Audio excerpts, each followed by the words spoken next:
Bagi banyak pengamat intelijen pertahanan, dunia saat ini sedang di-reset. Geoekonomi sedang ditata ulang. Peristiwa corona meriset pasar uang dan pasar saham, juga meriset semua papers. Setelah ini tata dunia baru muncul. Setelah ini apa yang dilakukan di masa lalu seakan decoupling atau keterlepasan. Keterlepasan ini membuat dunia ekonomi, dunia kesehatan, dunia pertahanan, apapun itu semuanya menjadi baru, menjadi serba cepat, super canggih dan sangat powerful. Terlambat kita antisipasi, bubrah ekonomi mikro UKM sampai pengusaha besar sekalipun, di mana sederajat Unilever bisa pulang kampung angkat koper keluar dari Indonesia kalau Indonesia UKM-nya didukung kebijakan decoupling, keterlepasan dengan masa lalu. Kebijakan negara harus kelas dunia, kebijakan negara harus no box tanpa bergantung IMF, World Bank dan obor. Bahkan kebijakan sebuah negara bukan bergantung pada APBN dan pajak. Semua harus baru, harus berani Indonesia lakukan.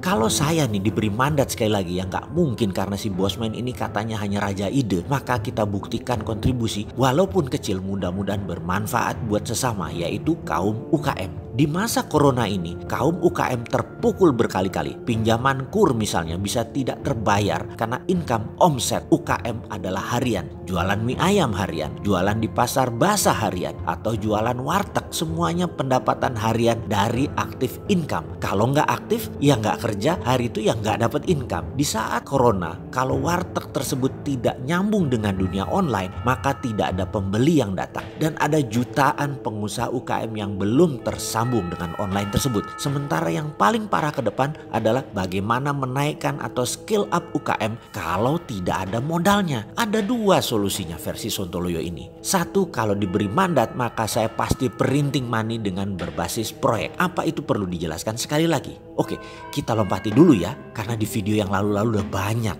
Nanti kita kembali menjelaskan ke sana. Bagaimana kalau saya menceritakan sedikit tentang Bernie Sanders yang satu mazhab dengan Bosman, yaitu MMT. Ketika akhir tahun lalu Stephanie Kelton, penasihat ekonomi Bernie Sanders, bicara di CNN akan strategi Green New Deal, bukan hanya Amerika terkejut. Saya dan beberapa teman dari klub bacangan terkejut. Catatan, klub bacangan adalah klub kelompok tukang bacang yang setiap hari Selasa breakfast bareng makan bacang di resto tua di Jalan Wijaya sejak 10 tahun yang lalu. Kembali ke Bernie. Angkatan muda milenial Gen Z di Amerika terpesona. Respon mereka sangat positif. Stephanie Kelton mengangkat sebuah buku klasik, How to Pay for the War. Kalau buku itu di zaman ini tulisannya judulnya adalah How to Finance the War. Itu tulisan adalah gaya lama, gaya tahun 40-an. Buku itu langsung kami baca dan terjadi diskusi singkat dan kami menyetujui apa isi buku tersebut dan menambah kuat dukungan kami terhadap Bernie untuk melawan si ontohot Trump. Buku ini menjelaskan ketika sebelum Perang Dunia Kedua, si penulis diminta menghitung berapa biaya untuk memenangkan Perang Dunia tersebut. Waktu itu tahun 39, Perang Dunia Kedua sedang dimulai. Maka dengan perhitungan teliti berapa jumlah besi dibutuhkan, berapa jumlah benang dibutuhkan, kain, jarum suntik, obat-obatan, makanan yang di medan perang nantinya dan juga yang ditinggalkan di negaranya. Maka dengan teliti hasilnya dilaporkan. Sejak saat itu Churchill, Inggris, di negaranya, dan FDR, Franklin Delano Roosevelt, mencetak uang dari angin. Dia cetak uang diberikan ke Department of Defense atau Menteri Pertahanan. Boeing buat pesawat, bayar. GM buat mobil, bayar. Pabrik makanan, peluru, senjata apapun dibuat hingga puncaknya di tahun 1942. Billion dolar nilainya waktu itu atau triliun dolar nilainya saat ini. Singkat cerita, kita tahu akhirnya Amerika dan Inggris menang Perang Dunia Kedua. Setelah Perang Dunia usai, maka di bawah FDR membuat program yang namanya New Deal, membuat jalanan criss-cross Amerika dan industri kendaraan menggunakan printing money senilai 100 billion dolar. Kita lanjut, apa janji Bernie Sanders? Kalau dia jadi presiden Amerika, maka dia akan menyudahi perang apa yang dilakukan oleh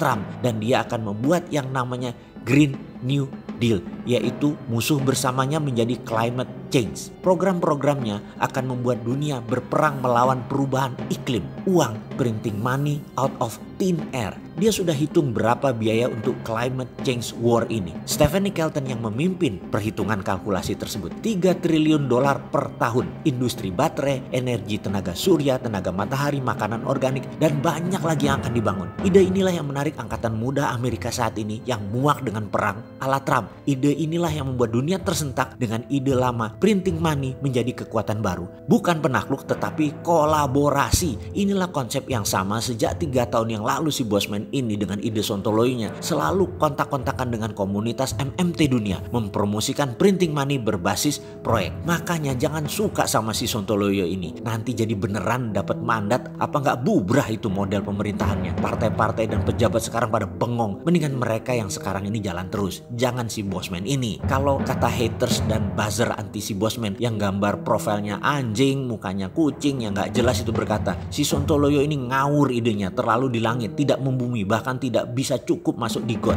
Lo takut gue masuk got? Gue masuk beneran nih. Oke lah, nggak usah dibahas urusan got. Kita lanjut solusi nomor 2. Yang nomor 2, bagaimana solusinya? Sebentar, istirahat dulu. Kita fokus selesaikan corona dengan tetap di rumah sampai corona mereda. Sebentar lagi kok meredanya. Sambil menunggu redanya, saksikan video bosman dari awal biar nggak lompat-lompat informasinya. Untuk solusi nomor 2 dijelaskan segera, karena yang kedua bukan konsep, sudah dijalankan.